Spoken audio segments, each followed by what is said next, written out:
Speaking of Tom Cruise flying high rate recently, I don't know if you heard this, but Top Gun Maverick flopped so badly. Crash and burn, Mav. I mean, I said for years it was too late. It was too late for a Top Gun sequel.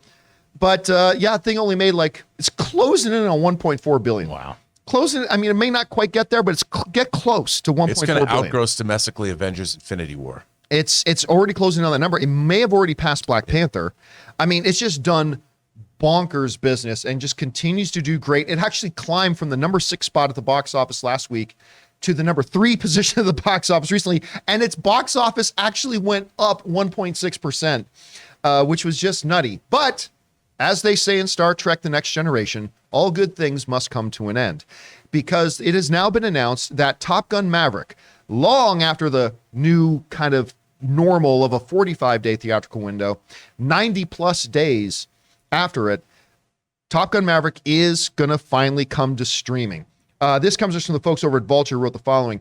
If you feel the need to experience Top Gun Maverick from the comfort of your couch, that is, you're in luck. Tom Cruise's latest record-breaking, sound barrier-shattering death dream of a film is finally heading to digital release on August 23rd, so next week, followed by a physical media drop that nobody cares about, a physical media drop in early November. So it's coming. This thing's going to blow by the old 90-day window, which is what Tom Cruise, it wasn't just Tom Cruise digging in his heels and saying, we are not putting this on streaming while COVID's going on. This thing is going to theaters. He also dug his heels in about, no, none of this 45-day window. Because I don't know if it's $200 to $300 million this thing has made since what would have been the end of the 45-day window. I haven't done the math on it, but I'm guessing it's somewhere in that neighborhood. I don't know. So, I mean, good for it. Now, you could make an argument. This thing still just made $7 million this past weekend. And there's nothing significant. I mean, I'm looking forward to seeing Beast this weekend, but really there's nothing big and significant coming out for weeks. Maybe there's an argument you should be leaving it in theaters maybe for a few more. You could probably accumulate another $20 million. But I know, Rob, you hear about this. They stayed in theaters way longer than most movies do nowadays, coming out on streaming next week. How do you feel about it? Well, first of all, there's kind of a purity of this movie. It really knows what it is. It was made because the star wanted to make it and waited till he knew that he had something worth making. And it pleases everyone on every level. It's in a way, I hate to say it, it's old school 80s Jerry Bruckheimer filmmaking that we just don't have anymore. And it's a great star turn by Tom Cruise. It has a great supporting cast. You've got Penny Benjamin coming back in the guise of Jennifer Connelly. I mean, there's nothing about this movie that isn't good and fun and irresistible. And the fact that they allowed this to stay in theaters, which is, I've always thought locking something into a 45-day window is dumb. Because what if it's a hit? This shows that audiences are not just seeing this movie once.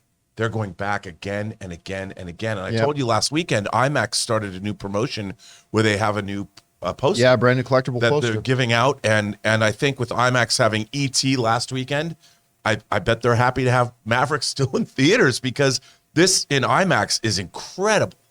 And, dog days of summer, what better way to enjoy yourself in the air-conditioned coolness than seeing a cool movie, again and again and again.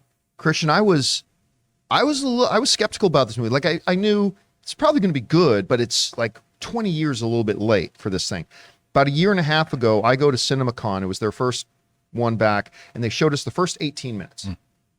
And I remember coming out of that and I went, if the rest of this movie is like this is phenomenal. And then they showed us the full thing at the most recent CinemaCon, and it was. What did you think about Top Gun Maverick, and what do you think about it being in theaters as long as it has been? And is this the right time for it to go to streaming? By the way, I just want to point out, we have not introduced my esteemed colleague here today. Yeah, we did. No one really. We said Christian Harloff, right? He sure did. Remember when he said about his mother said I was unemployed? Well, I understand that, but I mean, I think you're a legend, and to be sitting next to you again, I just want to Are you applying for a job right now?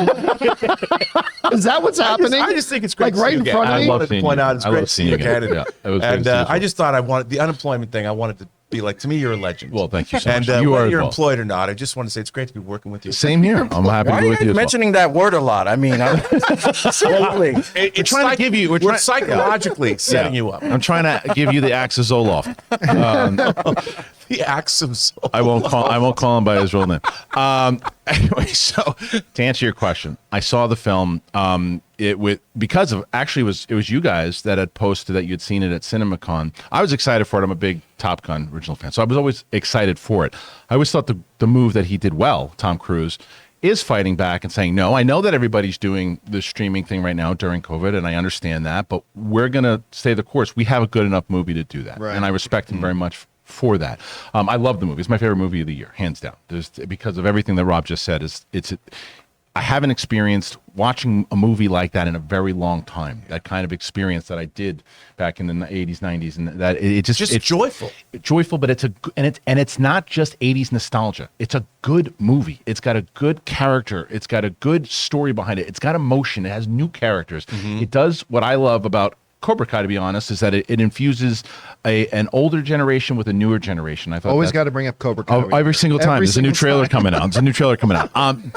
But to answer your question, as far as is this the right window for digital? I believe it is, and I think that, like you said, even if it's making the argument that you said could be made, let's say it makes an additional $7 to 10 million or whatever it Sure. might be.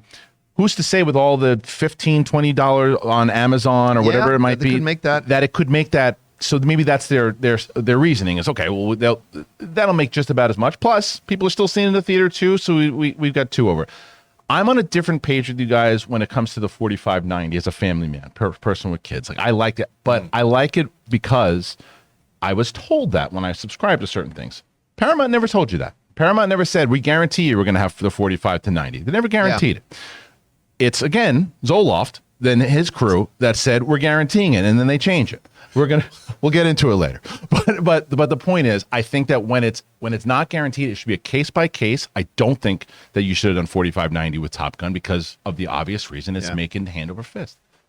Anyway, guys, question is for you. What do you think about this? Top Gun is now coming streaming next week, even though it's still making some cash in there, but it has been in there longer than any other movie for a long time. How do you feel about that? Jump down into the comment section below and let us know your thoughts. We want to take a second to thank the sponsor of today's video, Manscaped. Now, guys, you know I love Manscaped. You've heard me go on and on about the Lawnmower 4.0 and that body wash. I love it so much. And so we got to ask, guys, have you started your spring cleaning yet? The carpets need cleaning, the drapes need dusting, and your lawn needs mowing, gentlemen. And you guys know Manscaped is more than just one product. They have a whole lineup of products to help you guys feeling, smelling, and looking your best. And so Manscaped is proud to present to you the Performance Package 4.0, which is the only tool that you need to keep your boys looking, smelling, and feeling good this spring. Now, to start off with, you get the Lawnmower 4.0. Guys, we have talked about this. What is wrong with us? Why have we for so long been using these terrible tools that were never meant for cutting our hair down there? The razor clipper things on our electric razors. That's barbaric, guys. You need the Lawnmower 4.0. And then there's the Weed Whacker. You guys have heard our own Ray Ora talk about this thing. He loves using it to get that hair in your nose and the ear hair. And then they offer lots of other stuff like the Crop Preserver. It's an anti-chafing ball deodorant and moisturizer. The Crop Reviver. It's a spray-on toner for your balls. And of course, they've got the perfect grooming tool for your face with the Plow 2.0, the perfect razor for the finest shave on that face. So guys, get 20% off plus free shipping with the code CAMPEA. That's CAMPEA at manscaped.com. That's 20% off and free shipping with the promo code Campea at manscaped.com. It's time to throw out your old hygiene habits and upgrade your life.